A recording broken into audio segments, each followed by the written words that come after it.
Sir வணக்கம் sir. நான் சைதாப்பேட்டிலேருந்து வரேன். சுரேஷ். என்னோட மோஸ்ட் ஆஃப் த ஃப்ரெண்ட்ஸ் எல்லாமே பார்த்தீங்கன்னா முஸ்லீம்ஸாக தான் இருக்காங்க. நிறைய பேர் நல்லா அவங்க நிறைய பார்த்தீங்கன்னா நான் நிறைய நல்லது தான் மேக்ஸிமம் சொல்லியிருக்காங்க. பட் என்னோடய கொஸ்டின் என்ன அப்படின்னா, இப்போது டெரரிஸ்ட் அட்டாக்கு இந்த மாதிரி பாம்பு வைக்கிறது அப்படி எல்லாமே பார்த்தீங்கன்னா டேரெக்டாக எல்லாரோட மைண்ட்லேயும் பார்த்தீங்கன்னா அந்த முஸ்லீம்ஸ் தான் வராங்க. அது ஒன்று. அது ஏன் அந்த மாதிரி அந்த கான்செப்ட் வந்துச்சு ஃபர்ஸ்ட் ஆஃப் ஆல். ரெண்டாவது பார்த்தீங்கன்னா இப்போ இந்த ஷியா முஸ்லீம் மாதிரி இந்த முதுகுலலாம் அடித்து அவங்களே இந்த தாக்கிக்கிறாங்கல்ல, ஒரு அந்த பண்டிகை ரொம்ப பெருசாக ஒரு மாதிரி நிறைய டெலிகாஸ்ட் பண்ணி பார்த்துருக்கோம். அவங்க தான் அந்த மாதிரி ஒரு கான்செப்ட் பண்ணுறாங்களா? அது என்ன கான்செப்ட்னு எனக்கு இப்போ வரைக்கும் அவங்கக்கிட்ட கேட்க முடியாது என்னால். ஏன்னா நீங்கள் சொன்ன மாதிரி இதெல்லாம் மைண்டில் வச்சுட்டு தான் நீ இருக்கியா அப்படின்ற மாதிரி கேட்டால் நல்லா இருக்காது. ஏன்னா இத்தனை நாள் பழகியாச்சு. ஸோ இந்த மாதிரி ஒரு சுச்சுவேஷனில் எனக்கு அந்த கொஸ்டின் கேட்கணும்னு தோணுச்சு. That's why ask the questions. என்ன கேட்குறாங்கனாக்கா, தீவிரவாதி அப்படின்னு சொன்னாலே ஏன் முஸ்லீம் நிற்கிறாங்க அப்படின்னு சொல்கிறாங்க. ஒரு நடந்த சம்பவத்தை சொல்கிறாங்க. ஒரு பள்ளிக்கூடத்தில், இந்தியாவில் நடந்த விஷயம். அந்த பள்ளிக்கூடத்தில் டீச்சர் தீவிரவாதியுடைய படத்தை வர அப்படின்னு சொல்லும்போது பெரும்பாலான குழந்தைகள் என்ன செஞ்சுருக்காங்கன்னா தாடி வச்சு தொப்பி வச்சு வரைஞ்சி காட்டியிருக்காங்க. இது உண்மையிலே ஒரு ரணமான ஒரு நிலை தான் முஸ்லீம்களாக இருந்து பார்க்கக்கூடிய நேரத்தில். ஏன்னா இஸ்லாமிய மார்க்கத்தினுடைய உயர்ந்த சித்தாந்தங்களை, கருத்துக்களை தடுக்கிறதுக்கான முயற்சிகள் உலக அளவில் நிறைய செய்யப்படுகின்றது. அதில் ஒன்று என்னன்னு சொன்னாக்கா, முஸ்லீம்களை தீயவர்களாக, கெட்டவர்களாக, டெரரிஸ்டாக நாம் சித்தரித்து விட்டோம் என்று சொன்னால் அதன் பக்கமே யாரும் போயிட மாட்டாங்க அப்படிங்கிற ஒரு நோக்கத்தில் திட்டமிட்டு இந்த விஷயங்கள் செய்யப்படுது. தீவிரவாதிகள் அப்படிங்கிற ஒருத்தங்களுக்கு மதங்களே கிடையாது. அவங்க தீவிரவாதியை கொண்டு போய் மதத்தோடு முடிச்சு போடுறோம்ல, இதனால் யாருக்கு லாபம்னா அந்த தீவிரவாதிக்கு தான் லாபம்.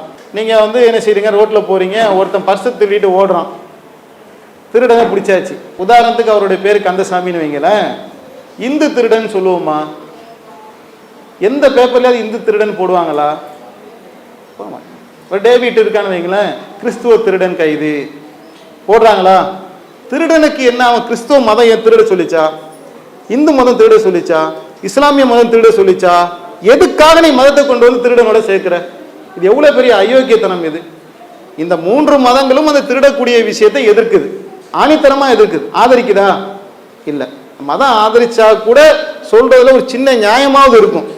இந்த மதங்கள் அதை நேரடியாக எதிர்த்து கொண்டிருக்கக்கூடிய நேரத்தில் அந்த மதத்தில் பிறந்த ஒருவன் அதை பின்பற்றுவான், பின்பற்றாமல் இருப்பான், பேருக்கு இருப்பான், பல மாதிரி இருப்பான். அப்போ அவனை போய் நீ இந்து திருடன், கிறிஸ்துவ திருடன், முஸ்லீம் திருடன் சொல்றது எப்படி ஒரு மோசமான செயலோ, அந்த மாதிரி தீவிரவாத செயலை நீங்கள் எடுத்துக்கொண்டீங்கன்னு சொன்னால் இந்தியாவில் பல நிலைகள் இருக்கு. எந்த நிலைகள் இருந்தாலும் நம்ம எல்லாருமே சேர்ந்து அதை எதிர்க்கணும். உதாரணத்துக்கு பாருங்களேன், மாவோயிஸ்ட்னு சொல்லுவாங்க. இவங்க யாரு, எங்க இருக்கிறவங்க? ஜார்க்கண்ட் அந்த ஏரியாவில் இருக்காங்க. அவங்க பேர் என்ன? மாவோயிஸ்ட். நக்சலைட்ன்றாங்க. அவங்க யாரு? அவங்க ஏதாவது வேற்று செவ்வாய் கிரகத்திலிருந்து வந்தவங்களா, நிலாவில் இருந்து வந்தவங்களா, எங்கிருந்து வந்தவங்க? மனிதர்கள். இப்போ இவங்கெல்லாம் மனிதர்கள் ஆகிட்டாங்களா? மனிதர்களாகி ஒரு கட்டத்தில் புனிதர்களாக ஆகி போயிடுறாங்க. எங்களோட வருத்தத்தை நான் சொல்கிறேன். இந்த நக்சலைட்டுகளுமே நிறைய பேச வேண்டியிருக்கு, பேசினா மணிக்கணக்கில் பேசணும். இந்த நக்சலைட்டுகளாக இருந்தாலும் சரி, அல்லது இது போன்ற தீவிரவாத செயலை செய்யக்கூடியவர்களாக இருந்தாலும் சரி, உல்ஃபான்றாங்க. இவங்க யாரு? நக்சலைட்டு, உல்ஃபா, இது மாதிரி ஏராளம் பேர். ஆனால் இவங்க யாருமே முஸ்லீம் இல்லை. இவங்க யாருமே யாரும் இல்லை. இல்லை இவங்கள மட்டும் சொல்ல, அடுத்துக்கு வரேன். இவங்க யாருமே முஸ்லீம் இல்லைங்க. அவங்கள மட்டும் எந்த மதத்தோடையும் சேர்க்காம அவங்கள மனிதர்களோட கொண்டு போய் சேர்த்தாச்சு. இவங்களாம் யார்? இப்போ மனிதர்களாக மாறிட்டாங்க. இப்போ ஒரு அல் கொய்தான்னு சொல்லியோ அல்லது அல்லுமான்னு சொல்லியோ ஏதோ ஒன்று செஞ்சால் இவன் மட்டும் என் முஸ்லீமாக ஐடென்டிஃபிகேஷன் பண்ணப்படுறான். என்ன காரணம்? இதில் என்ன பாலிடிக்ஸ் பண்ண வரோம் நம்ம? அவனுக்கு நக்சலைட் பேர் வச்சு தான் கரெக்ட், அதை நான் வரவேற்கிறேன். அதை ஆனால் உல்ஃபான்னு சொன்னா தான் கரெக்டு. அவனுக்குன்னு அவன் இயக்கத்துக்குன்னு ஒரு பேர் வச்சிருக்கானுங்க. சொல்லிட்டு போயிட்டே இருக்கலாம், பிரச்சனையே இல்லை. அவன் பண்ணா இந்து தீவிரவாதின்னு சொல்றது இல்லை, கிறிஸ்துவ தீவிரவாதின்னு சொல்றது இல்லை. இவன் பண்ணா மட்டும் முஸ்லீம் தீவிரவாதி, முஸ்லீம் தீவிரவாதின்னு சொல்றதுக்கு என்ன காரணம்? இப்படி சொல்லியே என்ன பண்ணிட்டாங்கன்னாக்கா, இது ஒரு காரணம். சொல்லாடல், ஒரு சொல்லு கொல்லும், ஒரு சொல்லு வெல்லும் சொல்லுவாங்கல்ல. இந்த சொல்லாடல் என்ன செஞ்சிச்சுனாக்கா, அது போய் மக்கள் மத்திய விளம்பரம் மாறிங்க. இது ஒரு விளம்பரம் பண்றாங்க. கார்பரேட் கம்பெனிகள் எப்படி விளம்பரம் கோடி கணக்கில் பண்ணி அவன் பொருளை நமக்கு வாங்க வைக்கிறாங்களோ, முஸ்லீம் தீவிரவாதி, முஸ்லீம் தீவிரவாதி, முஸ்லீம் தீவிரவாதின்னு சொல்லி இதை ஒரு ட்ரேடாக ஆக்குறாங்க. இது ஒரு பக்கம். அதே மாதிரி நம்ம நாட்டில் நடிகர்கள் ஒரு காலகட்டத்தில் படம் எடுப்பாங்க.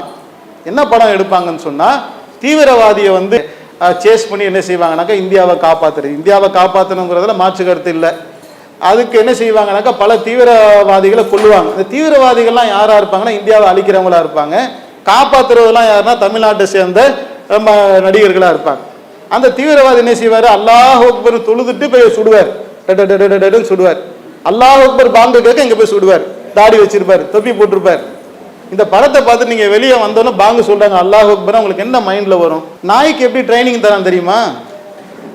நாய் இருக்குல்லங்க, அது மணி அடிச்சா கரெக்டா சாப்பிட வருது எப்படின்னு சொல்லுங்க பார்ப்போம். யாருக்காவது தெரியுமா? நாய்க்கு ஒரு குறிப்பிட்ட நேரத்துல சோறை வச்சிருவான், அது சாப்பிட வரும்போது மணி அடிப்பான். 2வது நாள் சாப்பிட வரும்போது மணி அடிப்பான். 3வது நாள் நாய் சாப்பிட்டு இருக்கும்போது மணி அடிப்பான். இப்படியே நாய் சாப்பிட்ற நேரத்துலலாம் மணி அடிச்சுக்கிட்டே இருப்பான். கொஞ்ச நாள் ஆனதுக்கு அப்புறம் மணி அடிச்சதுக்கு அப்புறம் நாய் சாப்பிட வந்துடும். இதான் நாயை ட்ரைனிங் பண்றது. ஒவ்வொன்றையும் இப்படிதான் ட்ரைனிங் பண்ணணும்.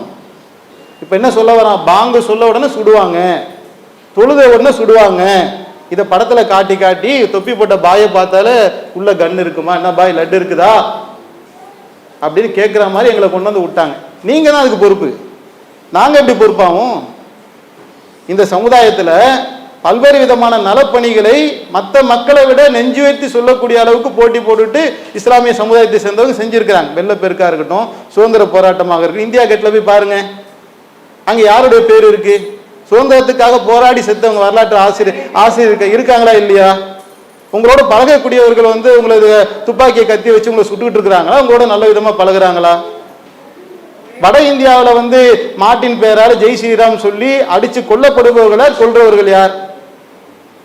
பண்ணக்கூடிய தீவிரவாத செயலை எல்லாம் ஒரு குறிப்பிட்ட சாரார் செய்துவிட்டு முஸ்லிம்களை தீவிரவாதிகளாக சித்தரிக்கக்கூடிய வேலையை படத்திலையும் சொல்லாடல்களையும் நியூஸுகள்லையும் ஃபுல்லா பரப்பணும் என்று சொன்னால் ஒன்றுமறியாத வளரக்கூடிய பிஞ்சு தலைமுறைகளுடைய உள்ளத்தில் என்ன செய்யறாங்க, நஞ்சை வளர்க்குறாங்க, திட்டமிட்டு வளர்க்குறாங்க. இது எங்களுக்கு மிகப்பெரிய ஒரு மனக்காயத்தை ஏற்படுத்துது. நீங்க தான் அதுக்கு மருந்த போடும். நான் கேட்குறேங்க, இதை மாதிரி இருக்கக்கூடிய இந்த தீவிரவாத அமைப்புகளுக்கு கொடி பிடிச்சி என்னைக்காவது முஸ்லிம்கள் ரோட்ல இறங்கியிருக்காங்களா? இல்ல. ஆஷிஃபா என்று சொல்லக்கூடிய ஒரு சிறுமியை கோயிலுடைய கருவறையில வச்சு கற்பழிக்கிறான், உயர் ஜாதியை சேர்ந்தவன். அவனுக்கு ஆதரவாக சங்கு பரிவார கும்பலை சேர்ந்தவர்கள் என்ன செய்யறாங்க, அவர்களுக்கு ஆதரவாக பேரணி நடத்துறாங்க. தீவிரவாதிக்கு மதம் இல்லை, ஆரம்பத்திலே சொல்லியாச்சு. ஒரு மனிதரை வாழ வைப்பவர் உலக மக்கள் அனைவரையும் வாழ வைத்தவர் போலவர் திருக்குரான் சொல்லுது. அப்படின்னா என்ன அர்த்தம்? ஒரு உயிரை நீ கொள்வன் சொன்னா உலக மக்கள் அனைவரையும் கொண்டவன் போல அப்படின்னு சொல்லப்படக்கூடிய ஒரு மார்க்கத்துல வணக்க வழிபாடுகளை அல்லாஹ் அல்லாஹ் அல்லாஹ் என்று சொல்லி ஒருவன் செய்துவிட்டு ஒருவருக்கு நோவினை கொடுத்தா அந்த நன்மை எல்லாம் அளிக்கப்பட்டு விடும் என்று சொல்லப்படக்கூடிய மார்க்கத்துல ரோட்ல நடந்து போகக்கூடிய நேரத்தில் உன் காலில் முள்ளு குத்திச்சா அந்த தொல்லை தரக்கூடிய பொருளை நீ அகற்றவில்லை என்று சொன்னால் உன்னுடைய உள்ளத்துல நம்பிக்கையே இல்லை என்று முகமது நபி சொன்னாங்க. நீ நம்பிக்கை கொண்டவனாக இருந்தால் சாலையில நடந்து போகக்கூடிய நேரத்துல தொல்லை தரக்கூடிய பொருள் இருந்தால் உனக்கு பின்னாடி ஒரு இந்து வருவாரு, கிறிஸ்துவர் வருவாரு, கடவுளே இல்லை என்று சொல்லக்கூடிய வருவான், மனுஷன் வருவான், ஆடு மாடு வரும், ஏதோ ஒன்று பாதிக்கப்படும். அந்த தொல்லை தரக்கூடிய ஒன்றை நீ அகற்ற வேண்டும் என்பதை ஆலோசனையா சொல்லல, கட்டளையாக சொல்லப்பட்ட மார்க்கம் இஸ்லாமிய மார்க்கம். இப்படி ஒரு உயரிய கோட்பாடோடும் கொள்கையோடும் இருக்கக்கூடிய இந்த மார்க்கத்துல பெயர் தாங்கி சில மனித மிருகங்கள், அவங்க நீங்க மனிதன்ற லிஸ்டுக்குள்ளே கொண்டு வரக்கூடாது. மனித குல விரோதிகள் அவர்கள். லட்சத்துல ஒருத்தன், கோடியில ஒருத்தன், எல்லா மதத்தில் இருக்க மாதிரி இங்கேயும் இருப்பான். அவனை நாம எல்லாருமே சேர்ந்து எதிர்க்கணுமே ஒழிய அவனை கொண்டு முஸ்லீம்களோட பிராண்டிங் பண்ணீங்கன்னு சொன்னா அவன் கை வளர்ந்து போயிடும். அப்ப இதுக்கு திட்டமிட்ட ஒரு வேலையை தொலைக்காட்சி முக்கியமான காரணம். இதுக்கு முன்னாடி வாழ்ந்த சமுதாயத்தில் அந்த வேலையை செஞ்சாங்க. இப்போ இறைவனுடைய அருளால் கொஞ்சம் கொஞ்சமாக எனக்கு தெரிஞ்சு தமிழகத்தில், வட இந்தியாவுடைய சூழல் அது ஒரு மாதிரியா போய்கிட்டு இருக்கு. தமிழகத்தில் அந்த மாதிரி சூழல் இல்லை. உண்மையிலே ரொம்ப நெஞ்சத்துக்கு நெருக்கமானவர்களாகத்தான் நாங்கள் எங்கள் சகோதரர் உங்களை பார்க்குறோம். உண்மையிலே மனம் திறந்து சொல்வதாக இருந்தால் சில நேரங்களில் இந்து மக்கள்கிட்ட பழகிறது மனசுக்கு நெருக்கமா இருக்குங்க. ஒரு உண்மைத்தன்மையும் உண்மையான நேசமும், சின்ன ஒரு நன்மை செய்தால் கூட நன்றி பெருக்கோடு நடந்து கொள்ளக்கூடிய அந்த விதங்களை நீங்க பார்த்தீங்கன்னா நம்ம உள்ளத்தை கொள்ளை கொள்ளக்கூடிய அளவுக்கு இந்து கிறிஸ்தவ மக்கள் இருக்கத்தான் செய்யறாங்க. நாங்க அவங்களை வெறுக்கணும்னு கேட்கிறேன். வெறுக்கிறதுக்கு என்ன, எனக்கு என்ன நீதி இருக்கு? என் மதம் சொல்லலையே, ஒரு தாய் தகப்பனுக்கு பிறந்தவங்க தான் எல்லாருமே என்று சொல்லி எல்லாரையும் அரவணைக்க சொல்லக்கூடிய ஒரு மார்க்கத்துல நான் பார்ஷியாலிட்டியா பார்க்கறதுக்கு நான் தயார் இல்லை, நீங்களும் தயாரில்லை என்று சொன்னால் தீவிரவாதிகள் தனிமைப்படுத்தப்படுவார்கள். அவர்களை கொண்டாந்து எங்களோட சேர்க்கிற வேலை செய்தீர்கள் என்று சொன்னால் அது உலகத்துக்கும் சமூகத்துக்கும் நமக்கு எல்லாருக்கும் ஆபத்து அப்படிங்கிறத சொல்லிக்கொண்டு அது போன்ற வேலையை நீங்க தான் களம் இறங்கி கண்டிக்கும். எங்களுக்கு சில நேரங்களில் சில ஆதங்கம் வரும், இப்படிலாம் சில வேலைகள் நடக்குது, நம்ம இந்து சகோதரர்கள் பார்த்துக்கிட்டு இருக்கிறாங்களே, ஜெய் ஸ்ரீராம் சொல்லி ஒரு முஸ்லீமை போட்டு கொள்றாங்களே, ஒரு சிறுவனை கொள்றாங்களே, ஒரு பொம்பளை பிள்ளையை கற்பழிக்கிறானே, இந்த நாட்டில் பல இந்து மக்கள் இருக்கிறாங்களே, நியாயவான்கள் இருக்காங்க, ஏன் ரோட்ல இறங்கி யாருமே கண்டனம் தெரிவிக்க மாட்டேங்கிறாங்க என்கிற ஆதங்கங்கள் எங்களுடைய உள்ளத்தில் இருக்கு. நீங்க தான் அந்த காயத்துக்கு மருந்து போடணும், நீங்க தான் அந்த கேள்விக்கு பதில் சொல்ல வேண்டிய இடத்துல இருக்கிறீங்க என்றதை அன்பான வேண்டுகோளாக உங்களுக்கு இந்த சபையில நான் வந்து வைத்துக் கொள்கிறேன். இஸ்லாம் மற்றும் சமுதாய செய்திகளை அறிந்து கொள்ள தமிழ்நாடு தௌஹீத் ஜமாஅத் யூடியூப் பக்கத்தை உடனடியாக சப்ஸ்கிரைப் செய்து கொள்ளுங்கள். மேலும் பெல் பட்டனையும் கிளிக் செய்து கொள்ளுங்கள்.